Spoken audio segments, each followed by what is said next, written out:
Hi guys, it's Jessica here with a little Dolly updates video for you. Still slobbing it up here. I am starting to feel a little better, a lot less sick, and I'm accomplishing some things, so that's nice. But I did want to show this vest that I had finished for Elphaba. So this was very difficult. I saw this pattern on Etsy. There's lots of different doll patterns on Etsy, all different size dolls, and this one I'd seen it quite a while ago and was interested in it. It was only $3, but it was in Japanese with no translation. And so I didn't get it for the longest time. And then this weekend I was like, well, I can figure it out. I'll just go ahead and get it. It's only $3, right? uh, yeah. It was very difficult. Part of the problem too was that there was no pictures or like photos of the finished product. There was like one photo of a front view of the finished product, and it was hard to tell a lot of things from that. There was no like what the back was supposed to look like, and so this I took it apart, put it together, took it apart, put it together, and I still don't know, I mean, if I did it the right way or like what was intended by the pattern, but I did what what I thought worked and looked the best. So it was very difficult. I probably took this apart and put it together. I mean, I spent 2 days doing that. So I worked on it in little bits, and I just like couldn't. It's like a dog with a bone. I just couldn't let it go. I was just like, just move on. It's hopeless. And so it's not perfect. There's definitely some issues. I think that if I were to do it again, then there'd be some things that I would do that would make it go smoother. And just go with like what I prefer for some things, which would help too, instead of trying to figure out what the pattern intended. So this is the back. And I think that maybe some darts, maybe there could have been some darts put in back here. But I'm just like, my experience with fitted bodices, corsets and vests and bodices, anything fitted like that, I just don't have any experience with how those things are put together, like the order of sewing things. And it is lined, so which was part of the problem too. I couldn't figure out which parts of the lining went to which parts. And I still don't know if this was meant to be one single piece here.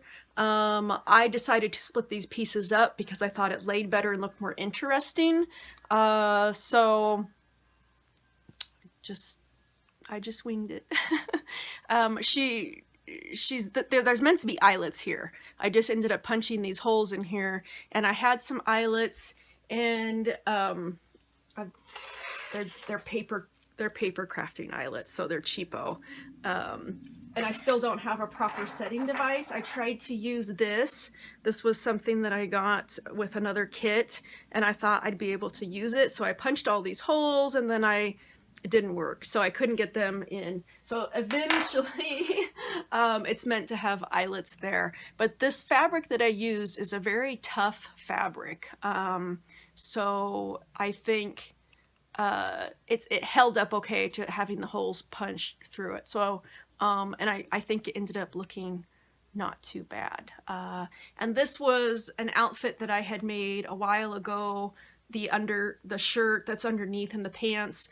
This was an outfit that I had made for my jury, and she's on the April Story Classy Girl body. And I think it fits this Let's CP Delph body that my elf leash she has.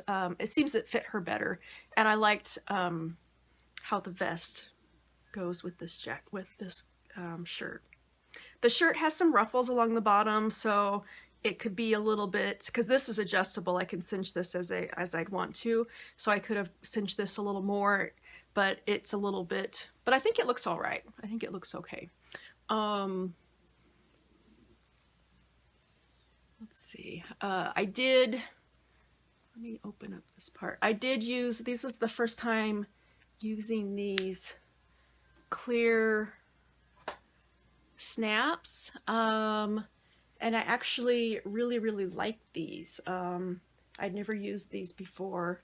They're a little big, but for an SD size doll especially, I think it's okay. It can be a little bit tricky, but I like them because they're pretty solid, like they don't come apart. I have been using, where did they go? Shoot, I put them up there. These little snaps, little metal snaps, oops, little metal snaps made out of metal. Little black metal snaps, I should say. And especially like in high stress areas, like in pants, when they sit, there's going to be some strain.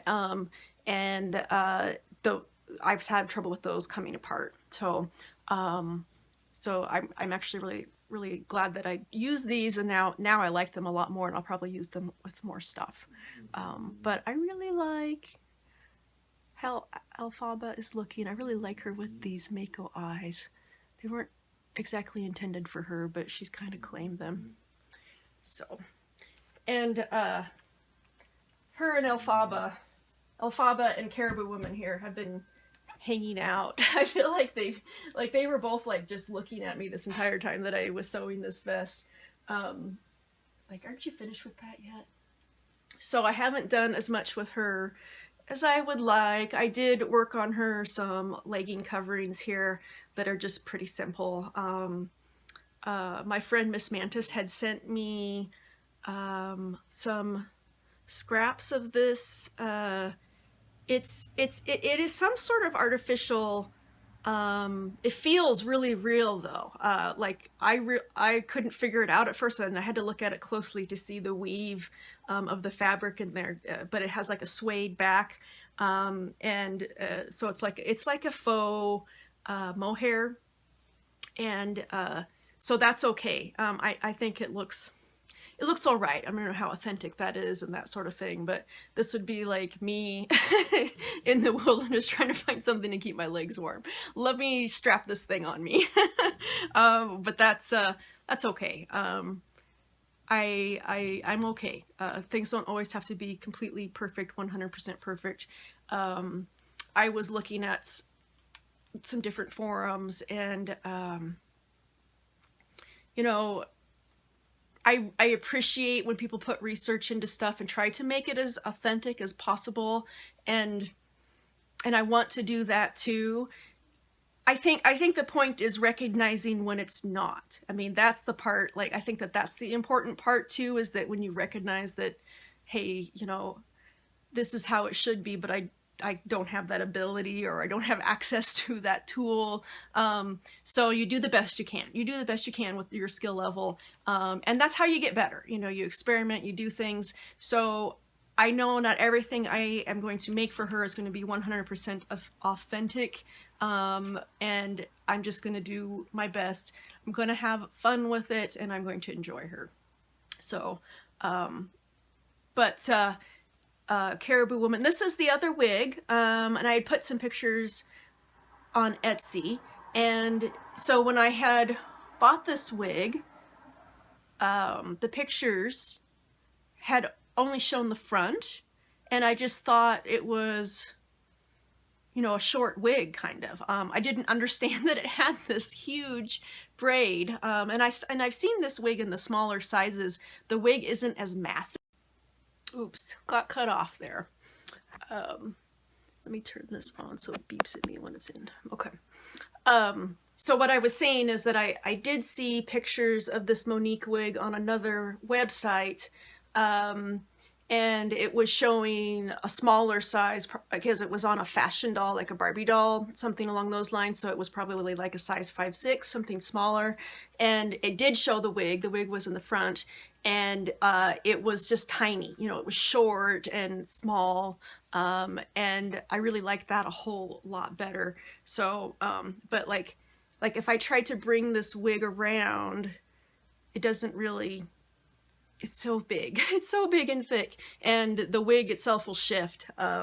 So it's a bit of it's a bit of a pain. Like, I think it's pretty, but for me, I know I've made this complaint before. Like, I play with my dolls, and the wig needs to be able to survive that.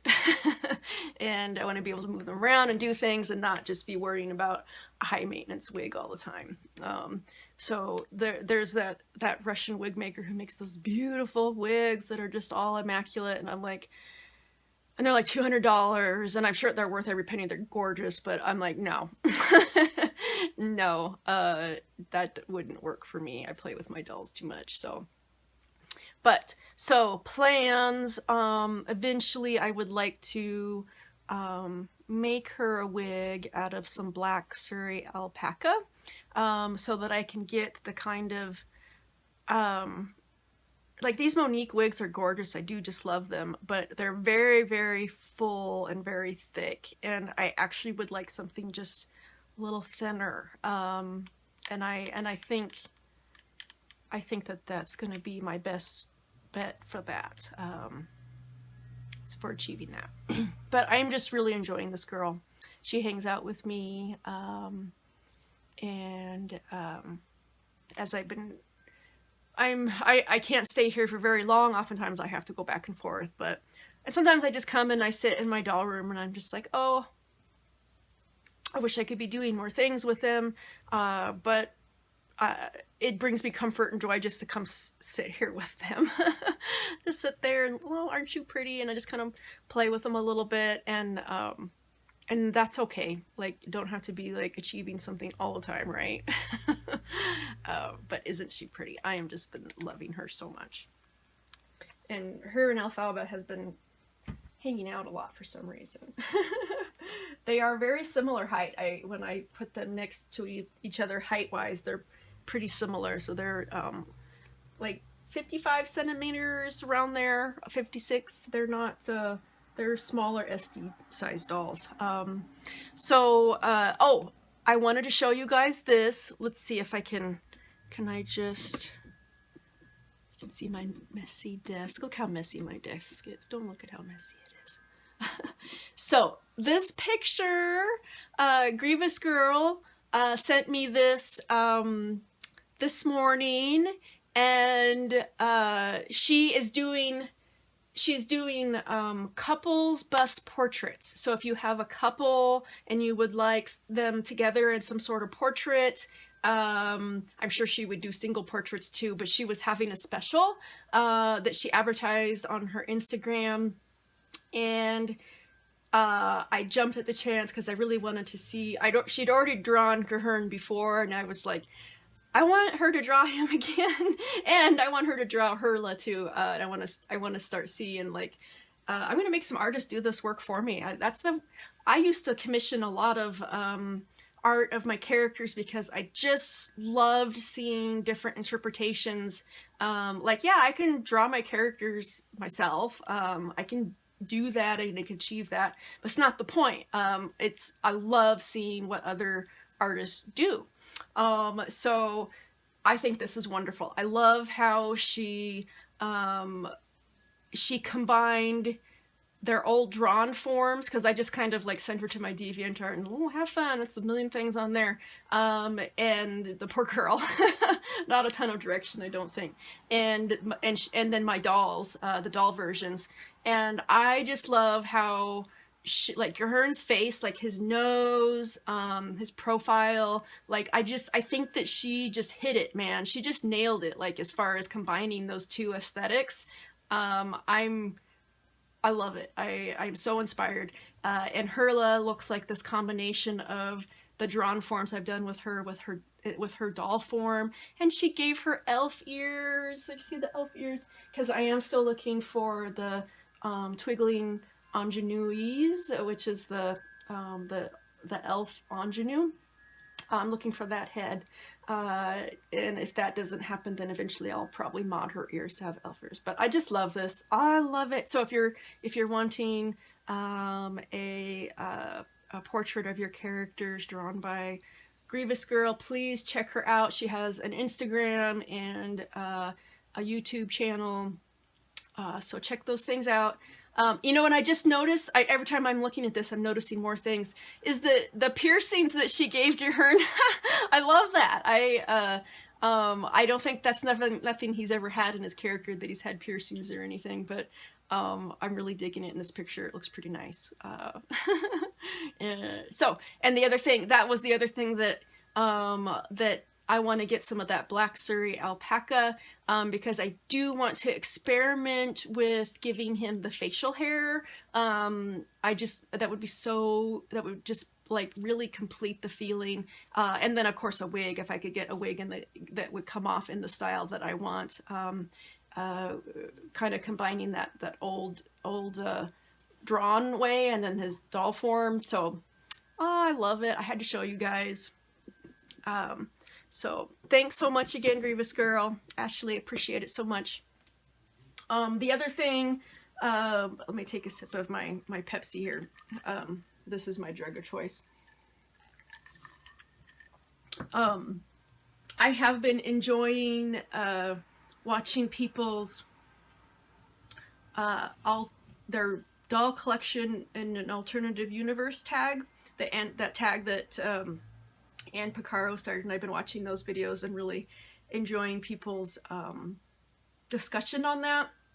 And I'm so bad about commenting. I always think, oh, I want to tell them this, blah, blah, blah. And I just don't like the typing either on my phone or that. I can passively watch things on a screen and I can talk like this. But the writing and typing on a screen is it's very difficult. I really have a lot more problems with it than I used to. But anyways, Grievous Girl, I like her. I liked her video a lot because she talked about, it wasn't so much like a specific type of kind of sculpt that it was, like clothing or styles. And I was like, yes, that's it. Cause I kind of said that with the minifees, that they see these collections of people that have all these little minifees and they're just all like in these little modern fashions and they just look so amazing. I love them. They're so cute. And it's the different fashions like that. Like, and she mentioned some different ones and I can't think of them off the top of my head, but these people that have like this immaculate medieval, costuming for all of their dolls, and it's just like, oh, that is so amazing. So in an alternate universe with time and money and all of that, I would love, and it's not so much about just like buying those things, it'd be like creating those things would be so fun and so amazing. And it's just time and money, that's the usual things. But given enough of each, of either or each, there's a lot that can be achieved. I think this video is probably long enough. Thanks again, guys, for watching, and I hope you're having a great week. I'll catch you later. Bye-bye. So one more thing, while I thought of it. Someone on Instagram had asked for a height comparison between my Mary doll round Olaf and my 5th motif Vinitu. So here they are. I went ahead and stood them up together, and Vinitu is needing a lot of work, so I'm sorry for that. But as you can see, this is about probably some of the biggest height difference that you can get in the SD world, anyways, and I think it's actually pretty adorable. I should put him next to my long soul body, because I bet you they're pretty close, actually. And the other thing that I wanted to say is that I do need to work on restringing him. Like, Vinitu owners out there, he always wants to snap his like if I extend his arm so that it's straight, it will just kind of like creep back up. He's actually scared the crap out of me a few times because he'll be sitting, I'll have him sitting next to me. Him and Caribou Woman have been just sitting next to me since I've got them. I haven't got to do as much stuff with them as I would like, but they've been sitting next to me. But his creeper arms will just come up, and it scares the crud out of me. I have a possessed zombie Vinny too. I thought that was funny. So, all right, bye guys.